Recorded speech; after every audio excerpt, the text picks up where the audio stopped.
Hello guys, comment ça va? J'espère que vous allez bien, j'espère que vous avez la forme, j'espère que vous avez la pêche.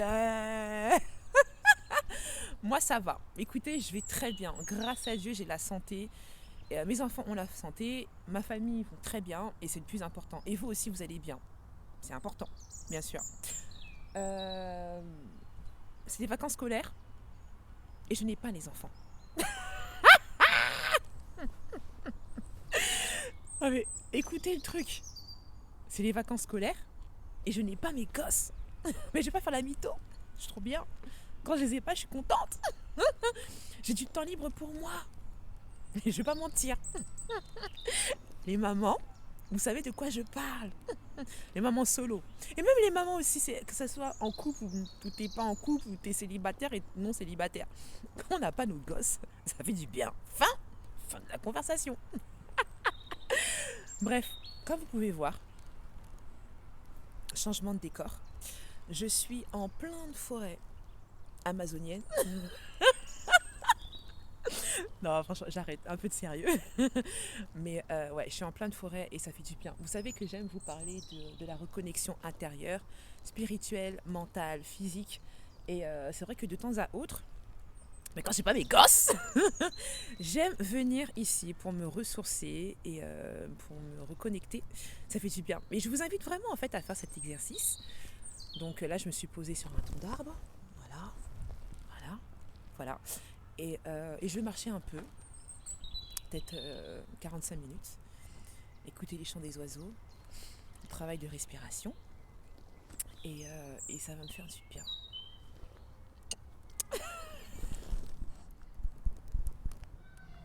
Les enfants qui passent, c'est les vacances, on m'a dit. Hein. Bon, ça veut pas dire que je n'aime pas mes enfants, hein, mais c'est vrai que de temps en temps, quand je ne les ai pas et quand j'ai un peu de temps pour moi, bah ça fait du bien. Je les adore mes gosses, je les kiffe à la mort. Et des fois, maman, elle a besoin aussi de se ressourcer et de prendre du temps pour elle. C'est important. Mes amis, j'avais une question pour vous. Comment faites-vous pour être malheureux tout en étant en couple? Comment faites-vous pour tenir dans un couple tout en étant malheureux? Comment faites-vous pour réagir, pour vivre et vivre avec une personne en couple tout en étant malheureux? Comment faites-vous? Je sais pas, je pense que dans mes réseaux, il doit bien avoir en fait un couple, un vrai couple, qui s'aime, mais qui s'aime pour de vrai, et qui ont sûrement en fait des hauts et des bas, qui arrivent en fait à maintenir cette étincelle.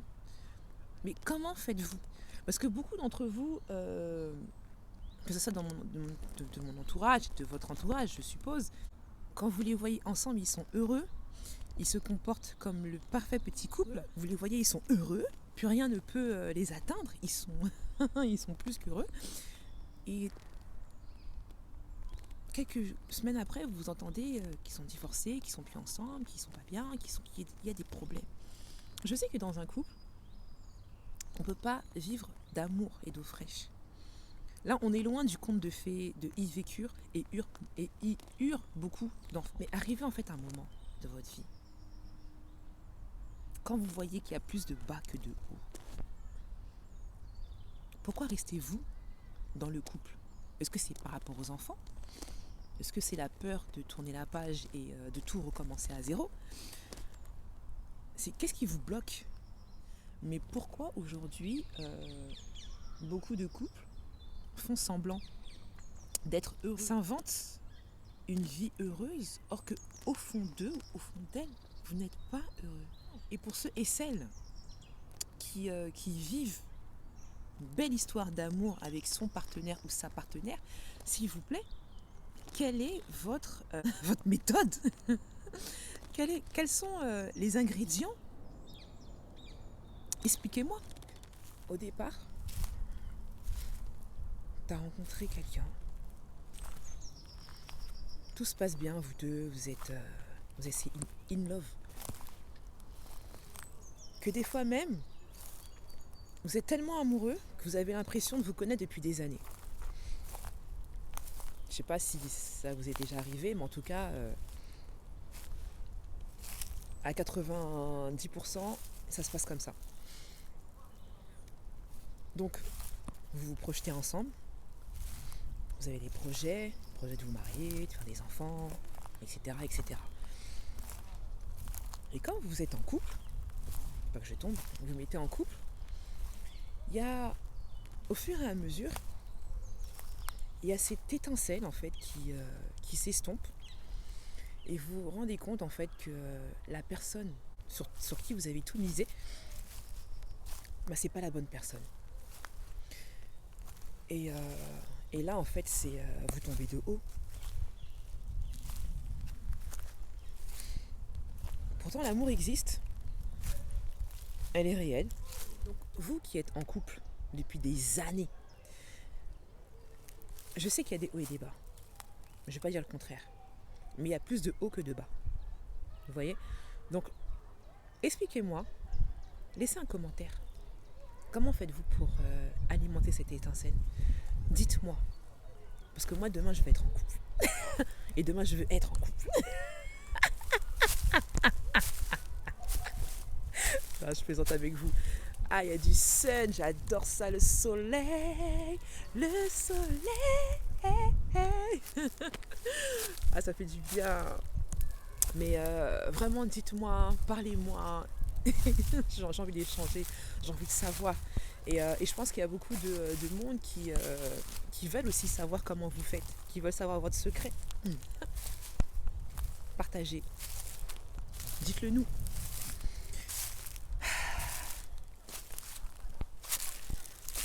Vous devez trouver l'origine du mal-être de votre partenaire.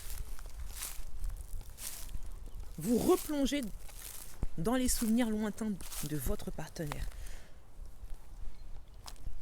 Parce que c'est à ce moment-là en fait qu'il y a eu un mal-être.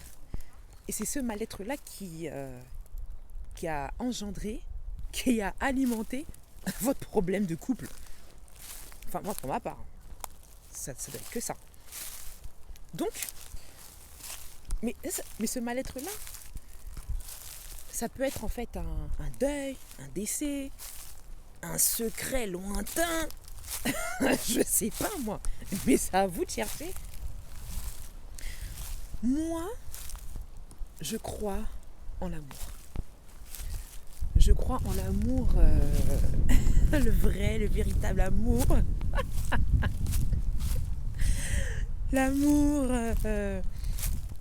au premier regard. Et là, vous allez me dire, mais Rose, tu vis trop dans les contes de fées. Ouais, et je m'en fous, c'est pas grave. Mais ouais, mais l'amour, elle existe, bien sûr. Comment expliquez-vous qu'il y ait des gens en fait qui se rencontrent et qui couchent même le premier jour, aujourd'hui ils sont mariés, ils ont des enfants. Et comment expliquez-vous les mariages en 6 mois de rencontre? Comment expliquez-vous, et je pense que vous avez plein d'exemples, plein d'exemples, j'ai même pas besoin de vous... il y en a plein autour de vous. Mais oui, l'amour, ça existe. Moi, j'y crois à fond, même fort.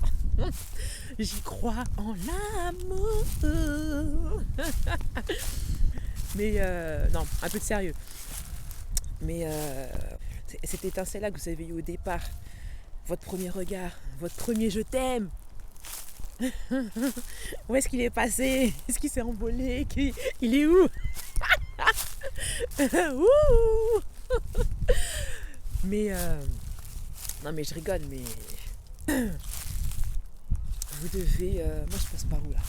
Voilà. Si vraiment vous aimez votre partenaire, parce que je sais que c'est très difficile, vous avez les enfants, vous avez les crédits, je sais, je connais, je sais.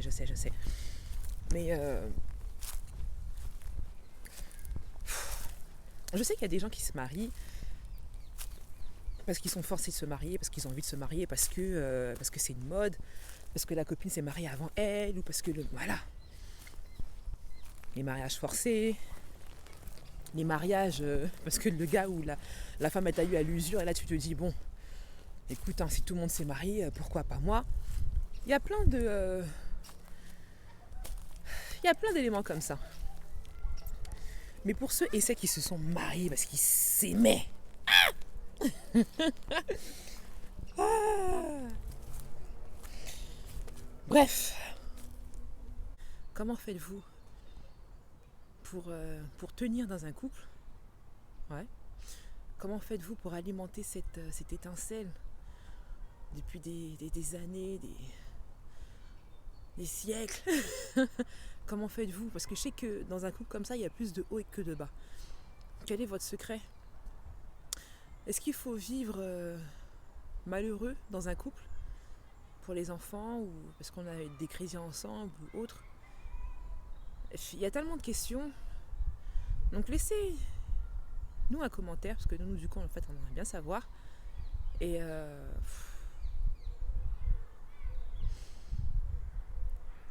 je suis bien, ça fait du bien. Moi je kiffe venir ici. Forêt. Je vous embrasse. Je vous dis à très vite, à bientôt. Et je vous fais de gros kisses. Et bye bye.